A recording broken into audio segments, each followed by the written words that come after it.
Today we are discussing nursing home staff support, and we have a cute little video to kind of wrap up what we discussed last week, so I will show that.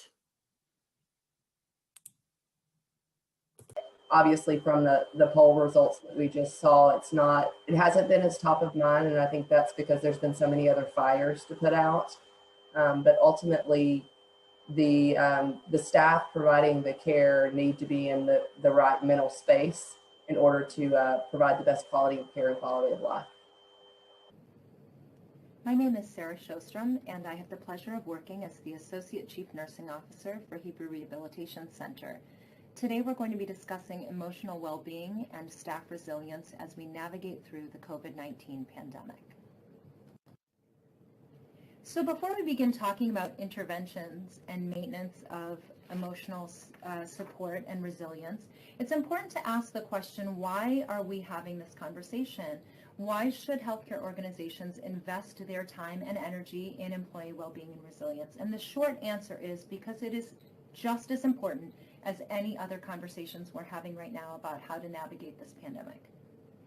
The stresses that affect healthcare workers can have negative long-term effects, which in turn impact both our patients or residents and the healthcare organizations themselves. So the fatigue and burnout experienced by our healthcare team members can result in poorer performance, poor delivery of care, poor healthcare outcomes, and eventually low staff retention and high turnover rates. If we are unable as organizations to manage the well-being of our healthcare personnel, we cannot manage to continue to provide safe, effective care to our patients and residents.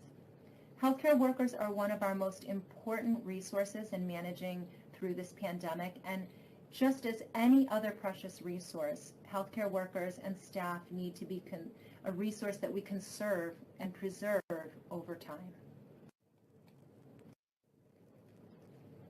During the COVID-19 pandemic, our healthcare workers have experienced constant stress. There are a number of different stressors that exist, including external and environmental stressors, physical stressors like overwork and exhaustion, or the emotional stressors that can be experienced, such as grief and loss, and moral or inner conflict, which has become an ever-present factor as well during this pandemic. And healthcare workers are in an unusual position because they're not just experiencing one or two of these stressors simultaneously, but all of these stressors are compounding in an incredible, perfect storm of stress. Not only that, but healthcare workers are experiencing these stressors both in work as well as when they leave work and go home.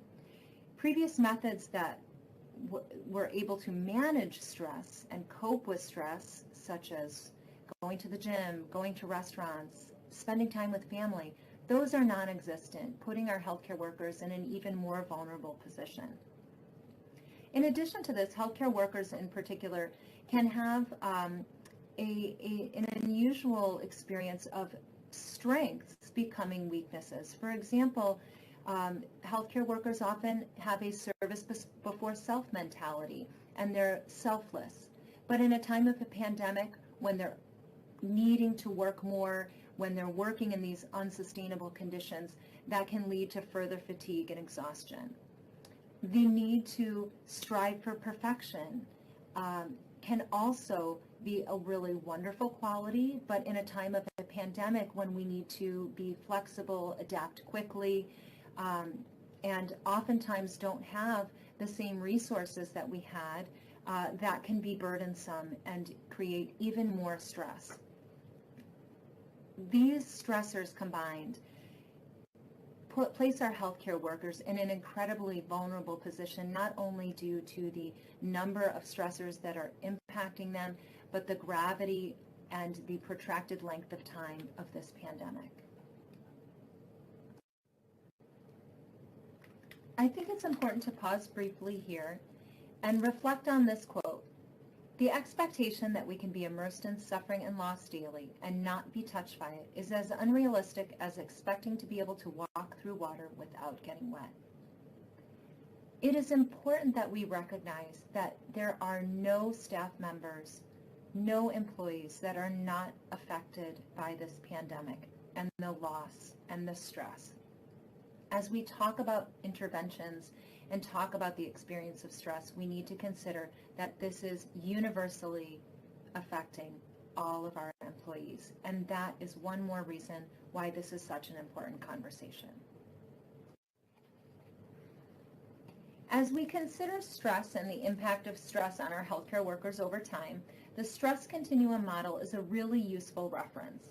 This model was developed and used by the military to examine the effects of acute stress, and it becomes particularly relevant to our healthcare workers during the pandemic who are finding themselves truly on the front lines. This model really reflects how over time, with the compounding of multiple different stressors or the increasing severity of a type of stress, people can go from this green zone of optimal functioning and in a well-ready state all the way to the far end of the spectrum where they can become severely impacted by stress to the point that they are experiencing diagnosed PTSD, depression, anxiety. And research shows that there are concerns that we will, as a result of the COVID-19 pandemic, experience a parallel pandemic of healthcare workers being impacted by PTSD. So as we move forward to consider interventions and how we're going to respond to the pandemic and support the emotional well-being of our employees, it's important that we consider intervention that will be proactive and respond to the well-being of our employees as they're in this green and yellow zone before they have moved along the spectrum to this far end on the right side where they're experiencing true stress injury and potential diagnosed disability. As we think about our interventions to support emotional well-being, another thing to consider is how emotions fluctuate in times of mass disaster, and think about the cycle of what we're experiencing. There's a training manual for mental health and human service workers in major disasters that has used this image to depict the trajectory of what is a, quote, typical trauma or disaster. And this image really correlates how people's emotions fluctuate over time as they experience that mass disaster or trauma. And you can see initially they're feeling well, they're sort of stable emotionally, and as that disaster hits, as one might not expect, emotions typically run high, and that can be really correlated to the sense of community cohesion that's initially experienced. And we saw that with 9/11 as we celebrated our first responders or victims were rescued, or the moment of that feeling of Boston Strong that was experienced and talked about after the Boston Marathon bombings. However, inevitably, after that initial onset, there's the phase of disillusionment and a drastic drop in the emotional state. And that is followed by trigger events and a prolonged period of up to a year where there's really this sense of a low emotion, disillusionment, and that really doesn't begin to repair itself and reach that stable emotional state until potentially a year to 3 years following a mass disaster or trauma. The unique thing about the COVID-19 pandemic is that we're still in the middle of it, nearly a year later, which means that all of the individuals going through this time have not had the opportunity to even escape from this cycle and find themselves cycling back and forth between disillusionment and even potentially reverting back to that pre-disaster phase as people feel anxious about potential second surges, increases in cases. So we're suspended in this cycle, which makes the intervention to maintain emotional well-being and support our staff that much more important. As we begin to consider interventions to support employees' emotional well-being and resilience, we want to examine what frameworks already exist for such interventions, and we want to consider not just the acute stress of this situation, but the novelty of the COVID-19 pandemic and the protracted length of this experience.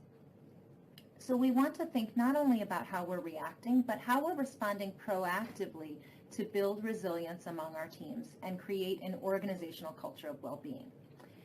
So we have three great frameworks that we can look at that converge and overlap in their concepts to really create a seamless and balanced approach to providing emotional support and well-being. The first comes from a 2006 work on resilience engineering, and it specifically outlines the three qualities required for an organization to be resilient, which considers not just response to challenges, but really incorporating foresight in order to avert future obstacles. The second model arises from research on essential interventions required for response to trauma and mass disaster. And this model is the foundation of the Stress First Aid Program, which was created by the military, or for the military, for first responders. And it involves the concepts of promoting safety, self and collective efficacy, promoting calm, promoting connectedness, and promoting hope. And the third work specifically looks at the experience of healthcare workers during this COVID-19 pandemic and assesses the novelty of this current state. The model mirrors many concepts from the first two, but brings to light specific concerns from healthcare workers on the front lines that truly are specific to our current experience. And that incorporates the concepts of employees wanting to be heard, to feel protected, to be prepared, supported, and cared for. In planning interventions, it's important to note that effective interventions aimed at creating organizational change must be multi-layered and support efforts across all of the levels of the organization in an integrated way, both at the individual level, the team level, and also at the larger organization or senior leadership level. Not only that, but as you manage through this pandemic, or any crisis for that matter, it cannot be a static state. There has to be fluidity and an ability for individuals, teams, and leaders to continuously assess the effectiveness of their interventions and adapt strategies if those are not functional. Interventions cannot be prescriptive. It requires this dynamic state, and that's represented graphically here by the arrows that are moving consistently across the different levels of the organization. So now we begin to examine effective interventions that we can take. And the next two slides are going to look at two organizational level interventions, followed by a more extensive list of individual interventions that can be taken at various levels of the organization.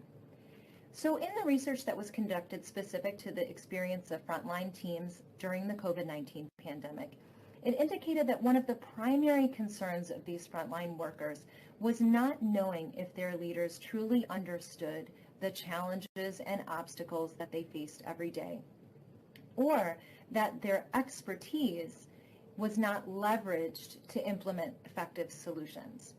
That uncertainty and perceived lack of support created significant stress for healthcare workers and was hugely dissatisfying. So in order to combat such stress, an organization can take initiative across levels by first beginning with creating a culture where it is not just allowed for individuals to voice their concerns, but where there is a culture of speaking up. On the team level, managers can be guided and educated on how to implement active listening with their teams.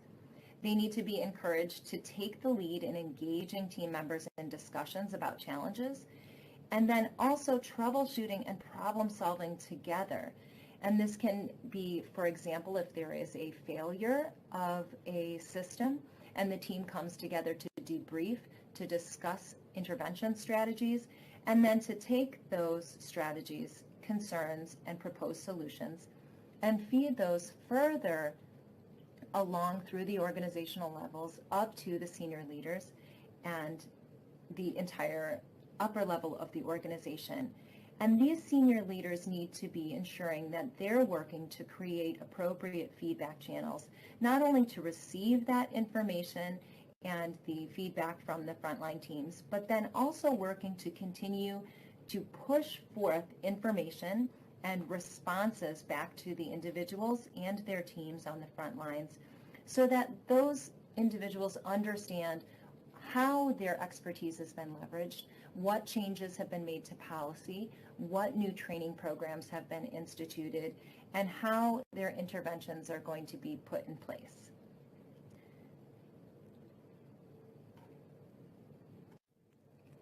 As you can see depicted by the arrows on either side, implementation of such strategies works to combat the experience of stress by reducing this sense of a lack of control, insecurity, uncertainty, and the perceived lack of support, and works to enhance all of those positive supportive factors seen in the frameworks outlined earlier by allowing staff to feel heard, to feel cared for, to feel safe, and to also enhance the sense of self and collective efficacy, and to implement that required strategy for organizational resilience of using foresight, of looking at where there have been breakdowns and proactively working to implement solutions that will ensure that those challenges are not faced again.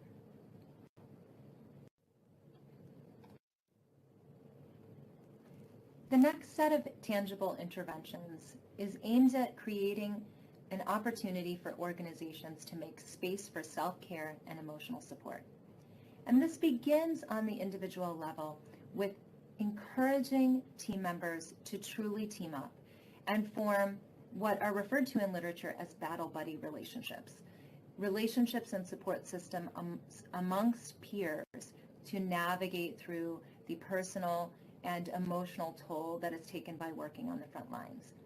These team members can assist each other by encouraging individuals to take breaks, to step away from the front lines, to hydrate well, to eat well, so that they're able to maintain their strength. It is also important to implement a see something, say something mentality with all of the frontline staff and empower them and encourage them to keep eyes on peers and to notify managers and others in the organization if they feel like one of their team members is truly not coping well and needs intervention and support beyond that battle buddy relationship that can only be achieved by access to more enhanced supports. On the team level, managers and team leaders first and foremost need to give pause and need to acknowledge to their teams the grief and losses that have been experienced and take the time to pause and recognize that everyone is coping, everyone is experiencing loss, and to understand that the reactions and experiences can be varied, everyone responds differently, and that that's normal, that these are all normal reactions to very abnormal and unusual circumstances.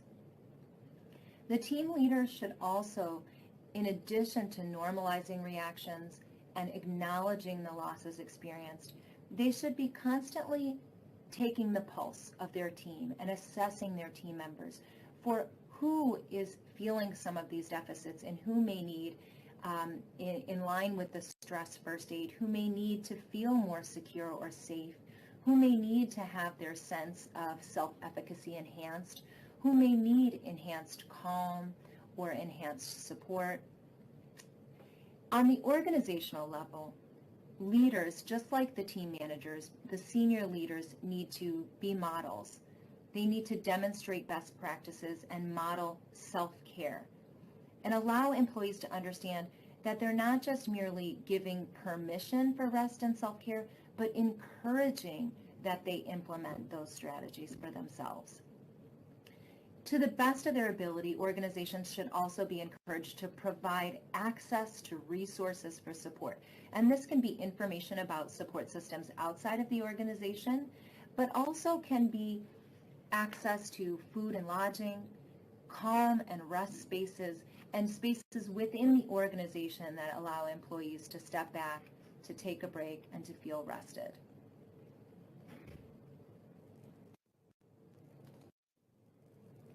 In the previous two slides, you saw examples of how interventions can be implemented across organizational levels. And some of those interventions were smaller in scale and quick to implement, while others were more large-scale process-based interventions. This slide is meant to serve as an expanded list of suggestions for interventions to support emotional well-being and team resilience. And some of these suggestions are more large scale, and some are more quick to implement. And as you're considering what is best for your organization, it's important to take into account that right now, everyone is feeling taxed and overwhelmed by this current state. So interventions need to be as thoughtful as possible so that they don't feel more burdensome to the teams than the stressors that they're already experiencing. So while you want to take into consideration where you're going long-term and the processes you'd like to change, you want some small-scale and tangible changes initially. And as we consider further interventions, it's helpful to consider the military approach and leverage the idea of force multiplication. And one of the great phrases I heard in research was, you can multiply the impact of your interventions by focusing on two things. First, what you can affect or influence, and second, what you can effect or what you can change or control. So that helps in guiding some of the actions as you move forward. But in summary, some of the easiest things and most tangible things that you can get out and do right away are to simply be present for your teams, model self-care, model calm, and remain calm, because biologically it is research proven that a calm, cool, collected adult can also have a similar effect on others. And simply acknowledging the grief and loss, normalizing the experiences felt, and finally by taking the time to acknowledge each other, to send thank yous, to celebrate small victories and wins, and ensure that we are continuing to, in a time of great struggle, move forward to keep a future focus and create a vision of hope as we go forward.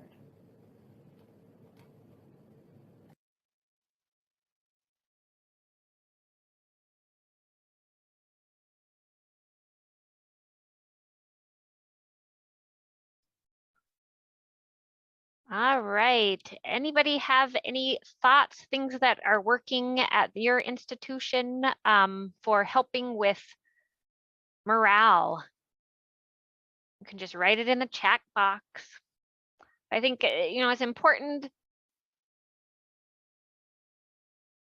that we're paying attention to our staff well-being, and that we have, I think the biggest thing is communication pathways open both directions.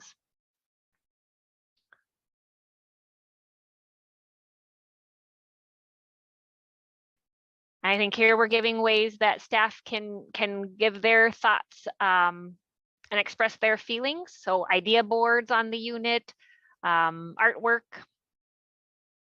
We can do next slide. Small giveaways, somebody's doing treats, bringing in speakers to talk about it, providing meals, I think is huge. And then prioritizing to-do lists and reprioritizing, make sure we know that everybody knows what's the most important things to do and what we can wait till later if we're too stressed and frazzled to get everything done. Giving updates, another way to have good communication, the WhatsApp, text, emails, how are we communicating and letting people's voices be heard? Next slide. Somebody saying just a simple good job or a hello, how are you today, and actually stopping to listen to the answer goes a long way. I agree. A check-in board just to say, giving people the option to say when you ask, how do you feel today? I need some support today, right? And Dr. Dahl, on this slide, I just wanted to make a comment. I think it was the last series or the last cohort we had, somebody had mentioned marble jars where you set them out and then people drop the color marble of how they're doing, kind of like this check-in board. And so it just makes it a little more anonymous, I guess. And then at the end of the day, you see, oh man, there's a lot of red. So maybe I need to talk to the staff and see what we can do. And I like that idea approach. Next slide. how do we create a culture of gratitude? How do we get people to listen to each other, forgive each other, move on from things that irritate you or agitated you that somebody did or didn't do to help you out that day? Just giving random acts of kindness and passing on our random acts of kindness. Any other things you guys are doing to help promote good attitudes, gratitude?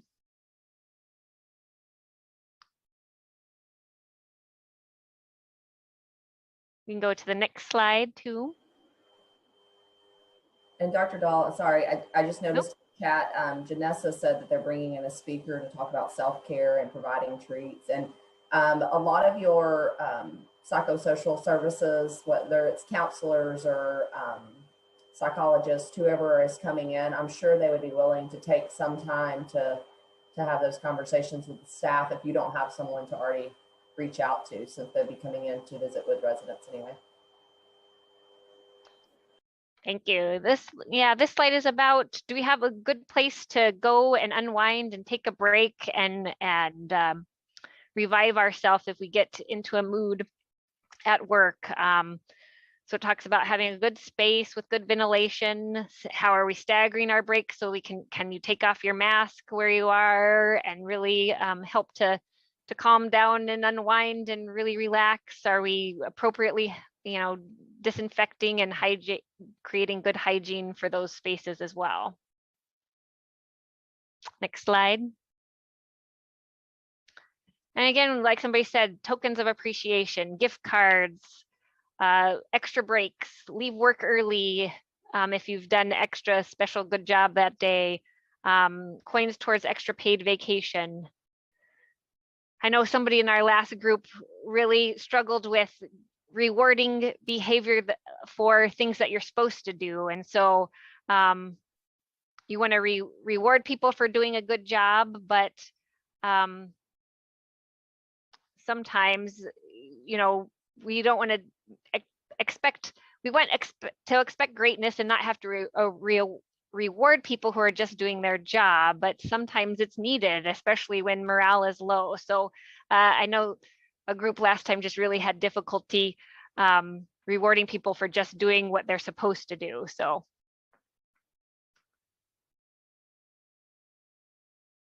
we need to have, this is another, how important communication is, both directions. How can we get feedback from our staff? How can we help them feel comfortable to bring up things that are concerning to them? So open forums often help with leadership, starting with icebreakers. See something, say something, promoting a environment where people feel comfortable to bring things up. Next slide. And sleep is important when we're in this constant state of stress, right? So how can we get to adequate sleep? Are we having trouble falling asleep? You're supposed to go to sleep at the same time every night, wake up at the same time every morning. Certainly caffeine only in the morning hours if you're not able to fall asleep. I always like to talk about the Headspace and Calm apps because they've been really helpful. My daughter and I have used Headspace throughout the pandemic to try to help her calm her mind, and that's been really helpful. They do little stories that are calming and breathing exercises. So those things are very helpful. A little low dose melatonin can work. Bright light therapy for our residents as well as our staff, right? And when you go to cognitive behavioral therapy for trouble with falling asleep, they always talk about going through all the muscle groups and tightening those muscles and relaxing until you get down to your toes and the negative energy is released, right? So those are some good tips for helping to get good sleep. Next slide. And asking, what are other tools? What are things that you need? What can we do to help you get those things? What resources do you need? What are we lacking? What aren't we providing you with that you need to get through this stressful situation? And if you guys have had come up with other good examples of ways to work on wellness with your staff, please put them in the chat box. We'd like to hear new ways. Next slide.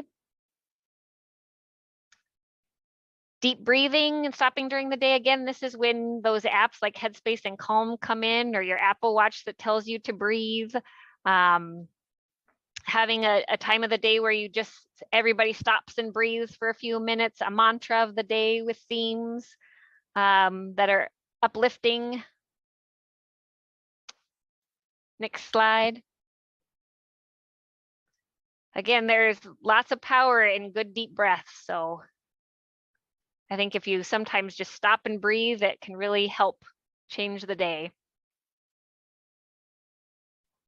There's free mental health services. Hopefully you guys are giving that information out of where it is in your area and your facility, who you can work with, that you have some good connections for that, and it can be anonymous for mental health services. And again, buddy system. Hopefully everybody has somebody that they can reach out to, or that is watching them and you're watching each other and checking in. Next slide. And you got to celebrate the good things, right? So celebrate birthdays, anniversaries, announce successful copies, victories. Give each other a shout out for somebody who helped out in a situation and turned a situation into a positive. Next slide. And then a lot of local and area, restaurants have been giving food and things like that to healthcare workers. So hopefully we can still take advantage of that to help lift spirits. Leadership needs to role model culture of support. So hopefully we're doing this on a leadership level so they can see that leaders need buddies too. So we gotta show that. Next slide. All right, we'll let Kelly take over. Thanks, Dr. Dahl. Before we go to the next slide, I just wanted to follow up with a couple of comments that I had through Dr. Dahl's presentation, as well as the video that was played earlier. One of my favorite things that I've heard in that video, and I caught it every time we went through this session, is you can't expect to walk through water without getting wet. And I think so many people can mask their stress or anxiety very well. And so we may think that they're not struggling with something, but you really need to just expect that they have had to deal with a lot, and they probably still need that emotional support, although they don't show it quite as much. So I think that is a very good thing to keep in mind whenever you're looking at staff as a whole. There's always going to be the squeaky wheel, but you need to really take a look at that. Also, the shout outs, the employee shout outs or staff shout outs. I just wanted to tell a quick story. I have a boss he was my supervisor 10 plus years ago. Every single birthday for the past 10 years, he has always texted me to tell me happy birthday. He sends me a happy Mother's Day message. He sends me a Merry Christmas message. And my point is that really taught me how to make sure that I was recognizing staff that worked directly for me whenever I was still in the facility. And I think it goes a long way that you take time out of your day to make those recognitions. And then the last item I was going to touch on was break times. For your CNAs and your nurses, rarely do they get a break time at mealtime. They have to take it before mealtime or after mealtime, because during mealtime they're busy with the residents, or passing trays or observing the dining room or whatever the case may be. And even if it's once, twice a week, you take some of your leadership team to do that task. It doesn't take anybody necessarily clinical to pass trays out, as long as you are, checking the diet to ensure that it's appropriate for that patient. And so just give them that little relief, and every now and then they'll be able to take that break time during an actual meal time. Maybe they would actually be able to go to grab something to eat and leave the facility. So I think that's just ways of showing that support and appreciation, and really makes them take a step back and say, oh, they really care, because they're recognizing that these are some trying times. So I just wanted to throw those few comments in. And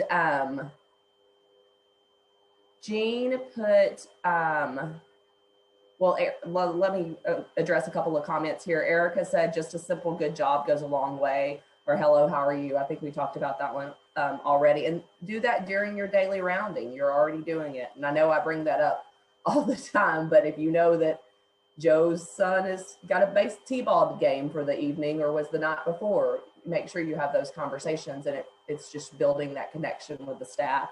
And then Jean asked, what community organizations has your organization partnered with during the pandemic? So do you have places out in the community that can help support? Our DON has made a point of celebrating Nurses Day, and we'll be celebrating CNA Day in June. Those are always great opportunities. When I was still in the facility, we would cook out for them. So we're physically out there laboring for them, opposed to just, let me just bring food in. And once again, that just shows the level of appreciation and support you have. Okay, we can go to the case study now. Okay, this case study is about a facility. I'm gonna move my thing. They have 80 long-term care beds and 10 SNF beds. During the peak of the pandemic, their county was over 10% in the COVID rate. And there for a few months, there were 24 positive COVID cases and 17 deaths. And I'm sure many of you experienced the same sort of situation. Many of the residents had lived there for more than a year, and staff were like family to them.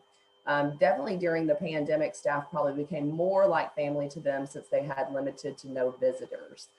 Since family, oh, that's what it says. And as a result, many of the staff expressed sadness, anxiety, and high rates of stress due to the loss of their residents. And you know, that goes resident to resident too. If it's somebody's been a roommate with a resident for a year, 2, 3, can you imagine that trauma on them whenever they lose their roommate? So we can go ahead and go to the next slide. So just in the chat, if you can pop in, do you believe staff could experience high rates of stress as a result of losing multiple residents in a short period of time? I think healthcare workers in general are some of the most resilient folks out there, because we have learned how to deal with that trauma and that stress over and over again, and especially in long-term care. As I mentioned before, the staff are like family to the residents, residents are like family to the staff. And so you build that strong bond with these folks, and it is very challenging when you lose it. I had a resident, she was by far my favorite, which you're not supposed to have a favorite, in a facility I worked in years ago. And when she passed, it was so sudden. And then she had no family. Never in 5 years I was there, she had no family. And then somehow the family came out of the woodworks when she passed, and they sued our facility and called the state on us for not taking care of her. And can you imagine just how heart-wrenching that was, because you work so hard to provide the best quality of life and quality of care for these residents, and then you struggle through someone doing that.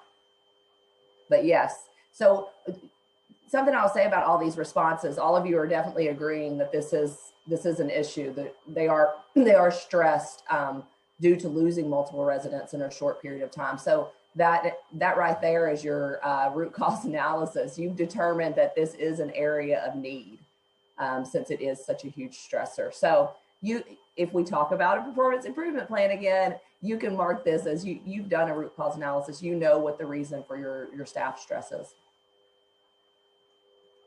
You can go to the next slide. So what can leaders, supervisors, and owners do to support staff under these circumstances? I know we've talked about a lot of different options of things that can be done, and Dr. Dahl touched on it earlier too, is communication is key. The more you're open with your staff and you're communicating what the next steps are. I'm sure one of the huge stressors during this pandemic was the fact that there was so much change and turnover with the guidance from federal to state levels, even county levels, on what you could and could not do. And the more you have that open communication with your staff, the more they feel like they can come in and do their job at an appropriate level. You know, there was the increase in surveyors coming in for those infection control surveys, and that just adds another stressor on it. So the more opportunity you have to communicate those things, and really take this pandemic as an opportunity to learn what your strengths are and what systems you have put in place that you can continue on. And that may be communication. You realized you really have to communicate with all your staff about these changes on a more regular basis. Maybe you're doing it during huddles or whatever you're doing, and really take that and move forward. That, you know what, I don't know why I didn't do this before, but this is a great system or intervention in working with staff. Joy in Work program, I know we kind of talked about that earlier too during the presentation. Anything that you can do to make it fun. I know I've given the example of us, the leadership staff in one facility I worked at, we did dress up parades a couple of times a year, and it just made it fun. The staff enjoyed it, the residents enjoyed it, a leadership team enjoyed it. It just makes it fun and different and exciting to go to work. EAP program. Make sure that your EAP program is still, or your EAP is still set up and it's functioning. It's clearly posted. Staff know where it is during your roundings. Hey, do you know where EAP's number is? Do you know what EAP is? Are you aware of how to contact them and what services they provide? Open door policies. I think that's just another piece of that communication. And then we kind of touched on the working with your psychosocial partners to come in and talk with staff and be there as a support as well. And then we kind of talked about break times already. If there's anything you can think of else, please add it in the chat of things that can be done. All right. And then, you know, we talked about the buddy system and teams working together during the huddles. It's something I do with now on a different project I work on. We have a weekly meeting, and at the beginning of every meeting, my conversation is not, okay, did you get A, B, and C done? But we talk about something personal. I may say, hey, well, like for instance, this week, my oldest graduated pre-K earlier this week. And that was, I brought up a picture because we're all virtual, but I brought up a picture of her graduation. And we just talk about more personal things to kind of build that relationship even more and give everybody an opportunity to share. You could do that during your huddles whenever you're having those at change of shift or whenever you do those. For those churches or religious organizations that you're partnered with, if they're willing to share their contacts for staff who want to reach out that way, that's a great way. And then if you have some kind of quiet area, whether it be a chapel, a meditation area, something of that nature to help them, especially as these staff have lost somebody, or a memory board. If you had a memory board placed with all of the residents that you may have lost, or a memorial service for these residents, something to celebrate their lives. And once again, that goes for the residents and the staff, because they're all family. And all of you guys in the facilities right now, you are a big, close-knit family that hasn't had a lot of outside visitors. So I know it's even more challenging now. And go to the next one. And we kind of touched base on this already, the memorial services, SCORE staff feelings. I talk about that marble jar, and you just drop the color of what you're doing. And, you know, you can kind of reference back to when we talked about the UCLA loneliness scale. If you can create something similarly for your staff, put it on a Survey Monkey or a doodle poll or something that's anonymous, and just get an idea of how they're feeling, and then be able to determine what steps you can put in place.